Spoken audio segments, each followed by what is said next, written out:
Let's get ready to rumble! The boxing news in the UK is the Bible of British boxing. It's the oldest boxing publication in the world, older than the Ring magazine. It's the Bible of British boxing. You could say even in world boxing, it stands on an even peg with the Ring magazine. That's like Bible and Quran. After you finish reading them, you're supposed to say Amen and Assalamu alaikum.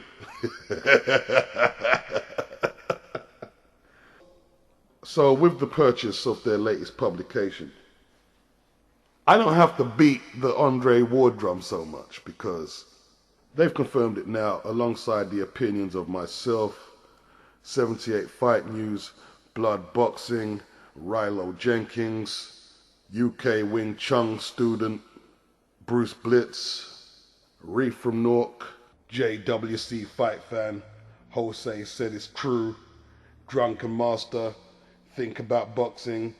All people with great credibility, in my opinion, and if I've got any of you guys out of context and you don't agree with this, just let me know and I'll make a follow-up video correcting that.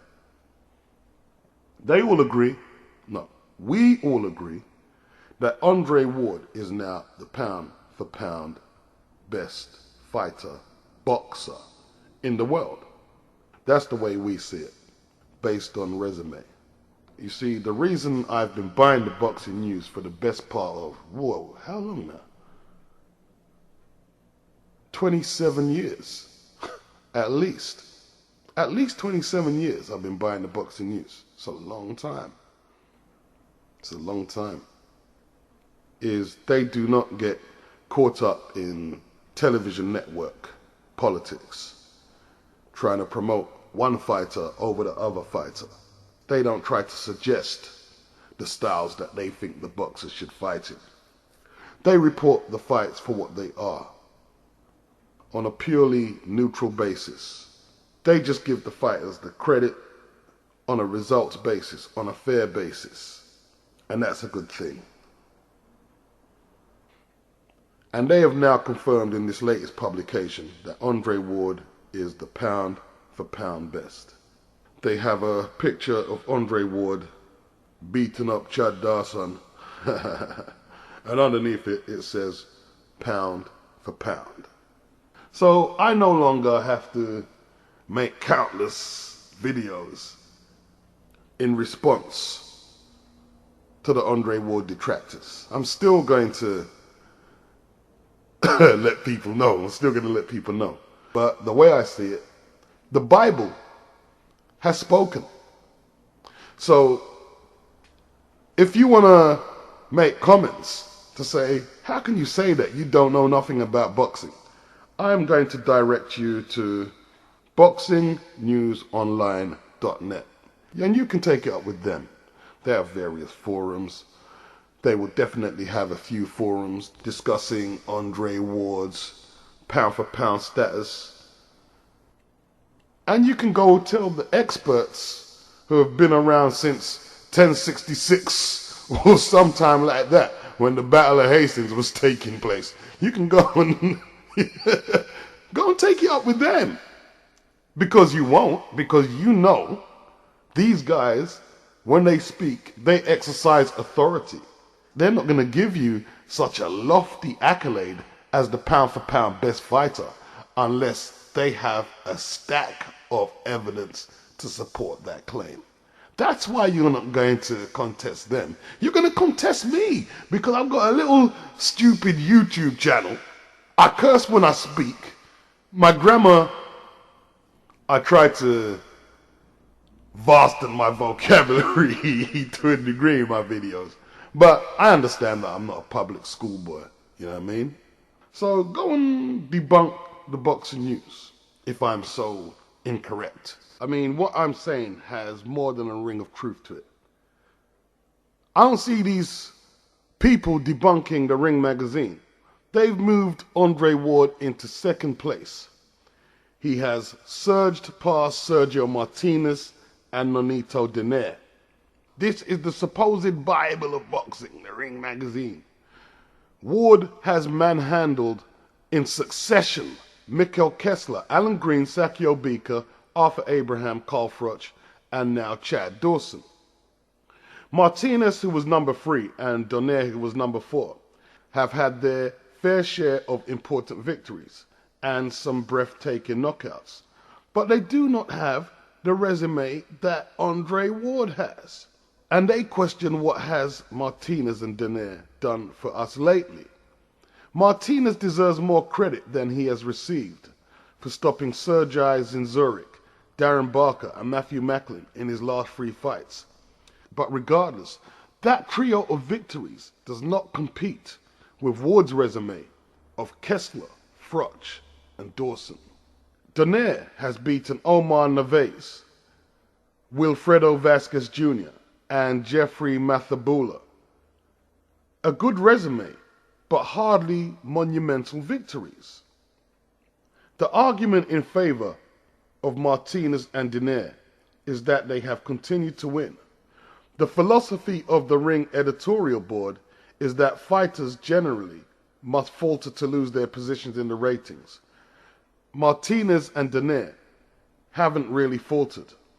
That's why Manny Pacquiao remains tied with Floyd Mayweather at the top of our pound-for-pound ratings. As we wrote previously, we didn't feel he should be punished for narrowly outpointing a fellow superstar in Juan Manuel Marquez and handling unbeaten Tim Bradley, even if the Marquez result was controversial. Regardless, the board at the Ring magazine decided that Ward must be rewarded for not only fighting one elite opponent after the other, but dominating each one of them. This was capped off by a remarkable victory over the Ring magazine's light heavyweight champion on Saturday. The good news for Martinez and Donaire is that they both fight soon. Martinez against Chavez Jr. and Donaire against Noshiaka on October the 13th. They've actually kept Olusegun Ajose in the junior welterweight ratings, not the pound for pound, the junior welterweight ratings, because of his spirited effort against Lucas Matisse. But fuck all that, we're talking about Andre Ward. And the only thing I disagree with the Ring magazine is I think Ward should be ahead of Mayweather and Pacquiao, you know? That's just my opinion. I mean, some of you are saying that Chad Dawson was drained. Well, wasn't it Chad who called out Ward and said that he'll fight him at 168? Andre Ward says, okay, remember you said that. The words eventually came back to haunt Chad. He made a bad decision. It's what you call a miscalculation. But you cannot make miscalculations in your life and then get exploited and say the only reason you lost was because of that. No. That's childish. That's childish. You know, that's not how an adult with any substance negotiates with the world. It just isn't. It just isn't. It's childish, you know. And you can't detract from Ward's victory either. You can't do that. That's not how you do it. That wasn't Ward's fault. That was Chad Dawson's fault. What if the roles were reversed and Ward had to take on Dawson at 175? Wouldn't he then be at a disadvantage? You see, the point is, boxers move up and down all the time. That's the nature of boxing. In fact, 2 sports come to mind, and that's boxing and horse racing. Fluctuation in weight is just a major factor in the results and performance of both boxer and jockey. That's just the nature of the beast. Boxers move up and down all the time. Gavin Rees, the former WBA light welterweight champion, his last few fights at light welterweight encouraged him into making the decision to go down to lightweight. And now, the boxing news, his trainers, his fans, are saying that Gavin is punching harder than ever. He looks better than ever. And he's lost the same amount of pounds that Chad Dawson had to lose to fight Andre Ward. Chad Dawson was not on foreign territory. He has previously been a world super middleweight champion. He knows what it takes to make the weight at that division. So he knew what he was doing more than you did. You guys are saying, well, you're not going to give Ward the credit because Dawson was drained. But you haven't heard nobody out of Dawson's camp come out and say, Chad lost because he was drained. You haven't heard nobody say that. But you know it all. You know it all. Here's the facts. There are no boxing matches where one fighter does not have an advantage over the other, no matter how slight or big. It just doesn't happen. There's always going to be some disparity in how one fighter is going to be able to perform on the night compared to the other. That's just life. And if you believe that Andre Ward has got everything on a plate, his gold medal, his Super 6 victories, if you believe that there hasn't been any scenarios where Chad Dawson or his management have never gained an advantage over someone, then you're just a dumb, stupid. Oh, God, man. The terminology I'm looking for is you win some, you lose some. A Lusigan, a Jose, got hit on the break, blam, in his face by Matisse. Should he have threw that punch then? Yeah, you can argue and say he shouldn't have done. But this is boxing. Leather projectiles are flying all over the place. The crowd is going crazy. The corner are shouting instructions at the fighter. The testosterone levels of the two fighters are coursing through them at high levels. That is why the core rule of boxing is protect yourselves at all times. So we don't jump on every disadvantage or every infringement. We don't do that. Or the sport would be too sanitized to function. He got hit on the break because he was so determined to win the fight. He didn't take long enough to recover. He should have took 4 or 5 minutes, which he probably could have done. He certainly could have took longer than the 15 seconds or so he took to recover. I don't know if getting hit in the face is the same as a low blow, because if you get hit with a low blow, you get 5 minutes to recover if you want to take 5 minutes. I don't know how they account for what happened to a Jose. But yo, he took the 15 seconds, he deemed himself fit to continue, and Lucas Matisse finished him off. All the real boxing fans, the men, and the real female boxing fans too, let's be fair. Not the, you betrayed me, not you, because you don't count. You don't count. You can unsubscribe to the channel now, because you don't count. You're the bitch-ass category. All the men, we recognize that yes, Matisse hit him on the break. A Jose took the 15 or so seconds. He got knocked out. Matisse was dominating the fight, and a Jose came up short. He tactically came up short all fight, for the whole fight. When he got hit on the break, that was not grounds for a disqualification. Boxing has never been a pussy boy sport. It never has been. It's a sport for tough men and thinking men. So even the most ardent Jose fan can't be walking around saying, oh, if it wasn't for that one punch there, the whole of Nigeria would have been singing today. No. He came up short 9 rounds previously to the punch on the break. No. He came up short in his decision making all throughout the fight, including the punch on the break. Matisse dominated the action and put on a clinic. He was ruthless all through the fight. When he hit a Jose on the break, there was no remorse in his face, and neither should there be, because there are rules that allow a Jose to recover.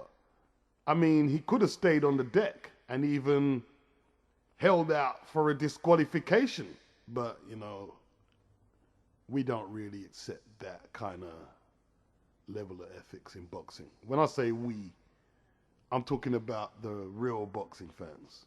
We don't accept that. If you're a football fan, football fans will debate, oh, that was a penalty. It was handball in the penalty box. That was a foul. Oh man, the referee, it's not fair. That goal was blatantly offside. The striker was about 5 yards offside when he scored. But this is us just letting off steam. We're just letting off steam, yeah? Because of the unjust decisions in football, there's always a clamor to bring in extra technology to basically nullify all human error. But smarter heads have prevailed. And we realize trying to eliminate all human error out of football, it's just going to change the whole face of how the game is played. It's going to change the pace, yeah? Because football is not like American football or basketball or baseball, which seems to stop quite a lot. We're not used to that in football. We're not used to that. So the compromise is, and most people agree, is we'll have goal line technology. They're starting to wean that in now, is goal line technology. So we can determine whether a ball crossed the line or not. And I think that's fair. That's fair, yeah? But trying to eliminate all human error out, no. It's crazy, you know what I mean? It's crazy. The referees and the linesmen, the officials, they all play a part in the spectacle we enjoy, yeah? That's all part of the banter and debate between the spectators. Oh man, we should have won, but that was offside, But if they was to, okay, let's go back to boxing. Imagine if they bought some high-tech cameras in that could see every low blow, yeah? Every infringement. And they had a buzzer for every single infringement. And it just kept breaking up the action. I tell you what, you would be screaming for the old days. Let me tell you that. You know what I'm saying? So you can't factor in every single discrepancy, because if you do that, then you'd make a case to say, okay, weight making and weight loss is probably the most contributory factors to risking a boxer's health. So imagine if they had, let's say at elite level, world championship level, that you was required to have a doctor on deck for the whole of your training camp. And he was monitoring all these boxers all through the training camps to see if they was at safe level using whatever equipment. Do you know how much fights would have been cancelled? Classic fights. And some of these fights, let's say in certain camps, let's say Brandon Rios, he's had weight troubles recently. Let's say before he fought John Murray. Because Brandon looked fucked up to me. When I saw him in a press conference, Brandon looked like he was at death's door. I was like, oh, this looks a bit risky. I was thinking to myself, imagine if he had that doctor there all the time and he found, yo, Brandon is at, he's at alarm levels. I'm going to have to cancel the fight. You see, and the thing is, Brandon won the fight. He won that fight. In fact, forget world level, yeah? Let's go to the life and blood of boxing, which is the 8-round fighters, the not championship level fighters. They keep the lifeblood of boxing pumping through the structure. If these fighters didn't get in the ring when they was weight drained, because them have to pay them mortgage and them rent in a rude boy, right? When they was weight drained, they had detached retinas, they had injuries, brain irregularities, certain injuries, they had to sneak past commissions and boards.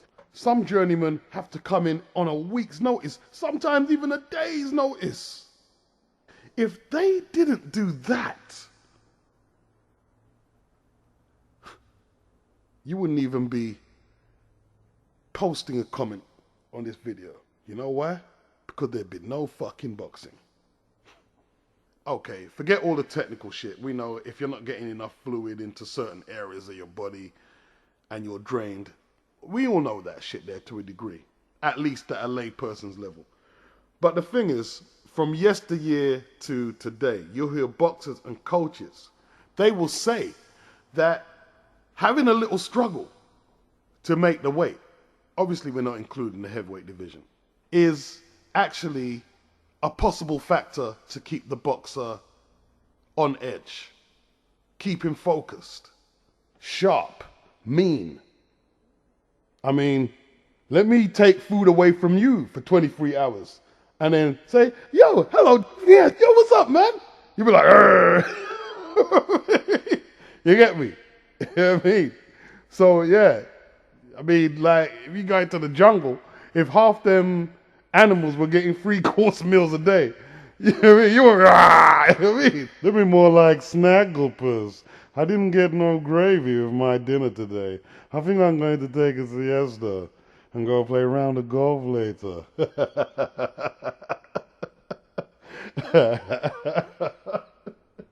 So there's always a negative, positive. It's never just one way. It's never just one way, you know? And that's why you have to try and think out the box a little, you know what I'm saying? You got to try and think out of the box a little. Maybe some of you just see the world in a mundane way, but I mean, I try to widen out my lens because sometimes when you look into the negative aspects of life, positive shit comes out. That's how it goes. It's like when you see some of them bushfires and whole villages get wiped out, you're thinking, oh, that's fucked up, man. Oh, people lost all their homes. But that's just nature's way of helping the soil rejuvenate its minerals and its nourishment. You know, it's a good thing in the long run, you know, because look, basically, we're not going to live forever.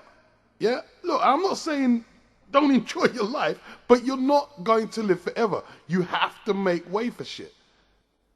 There's always more substance beyond the surface. That's all I'm trying to say, you know what I mean? It was a risk for Chad.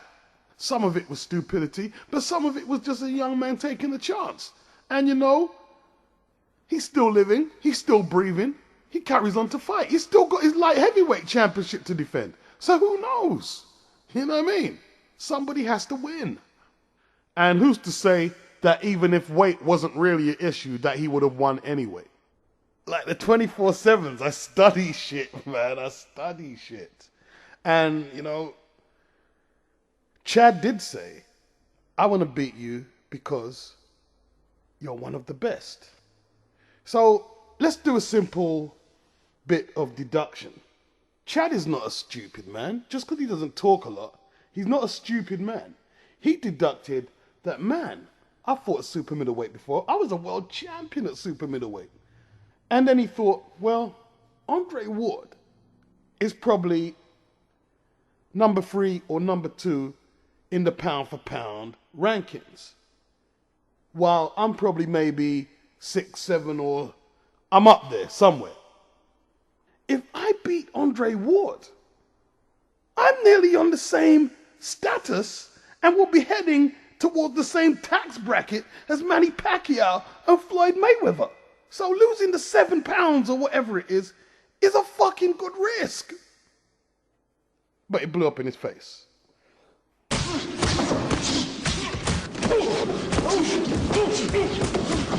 I'm not going to be so pretentious to tell you that I don't commentate on boxing with a slight twinge of bias. I'm not going to be so pretentious, yeah? One thing that I don't like about humans is when they try to get too self-righteous. I'm a flawed individual, just like you, yeah? You know what I'm saying? You know what I mean?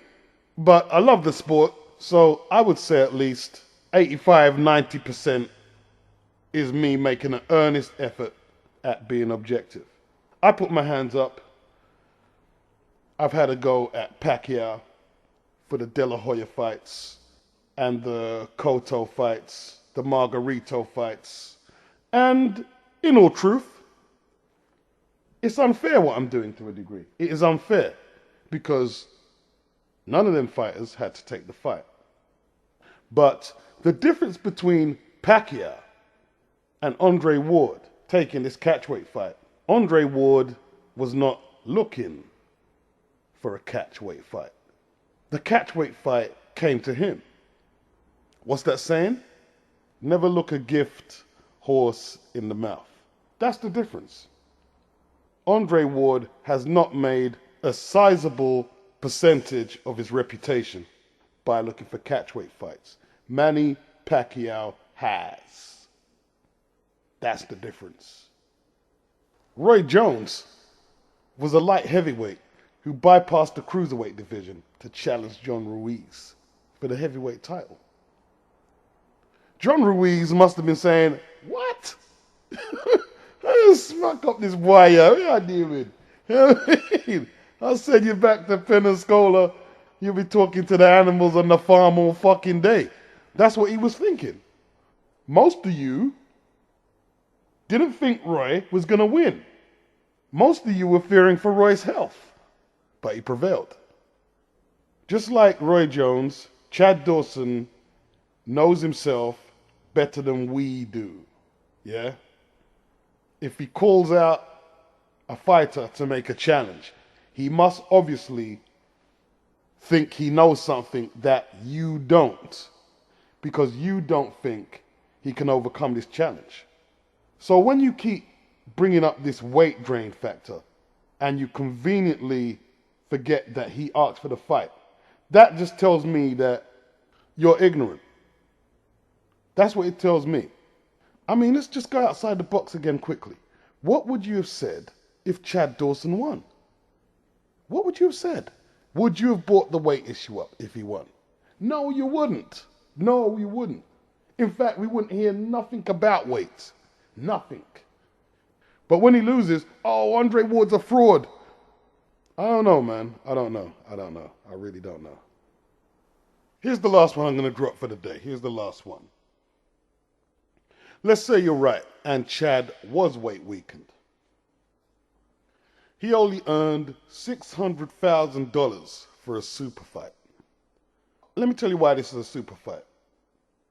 Chad Dawson is the Ring Magazine champion, as well as the WBC light heavyweight champion. In his fight before Andre Ward, he defeated a living legend in Bernard Hopkins. He beat him decisively and unanimously. How many people can say they've did that? Yeah? He's on the pound for pound list in most people's eyes. Maybe 7, 6, or 5. Andre Ward is on the pound for pound list too. And before the Dawson fight, some people have him at number 3 or even at 2.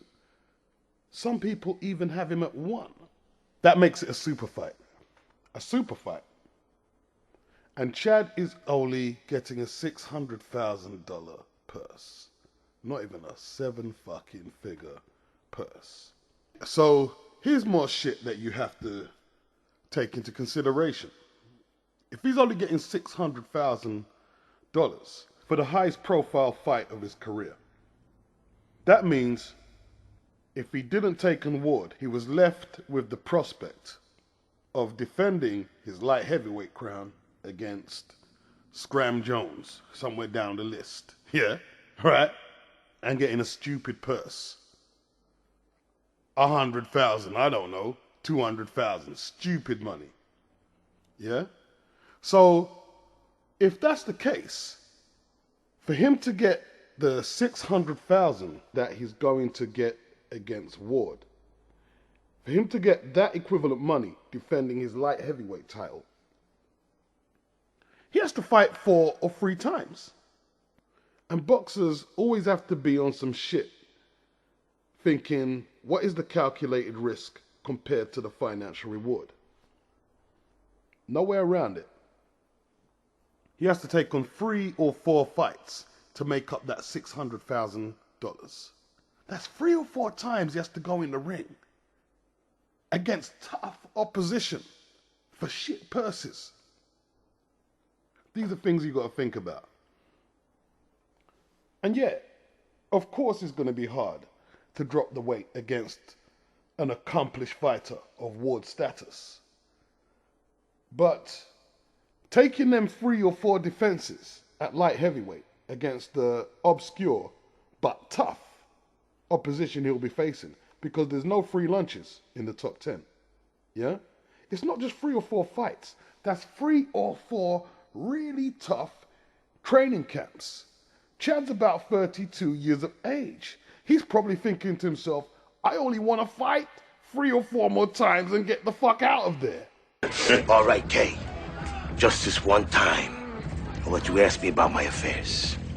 I'm going to end out with this live J5 track. If you like the joint, you can get the full track in the description box below. Yeah, live J5 Uptown Philly. Another delirious 44 production. I mean, we got to give them what they like, but in the process, we gon' give them what they lack. This is hip hop, my friend. And you know me, I'm just a street analyst. I give reality checks. 5 nights, man, gotta be next. Whether written down memoirs or wall for the brain, they ain't ready for what I got to offer the game. Spit it with substance, self-destruction among us. Money is power. Look how far back it flung us. Then they strung us along like that carrot dangle. Peep the angle. They want another Mr. Bojangles. Coach of Bandit Del Jones, you was accurate. Rest in peace, another activist. Still I am entrapped in this, but my Olympus couldn't capture this.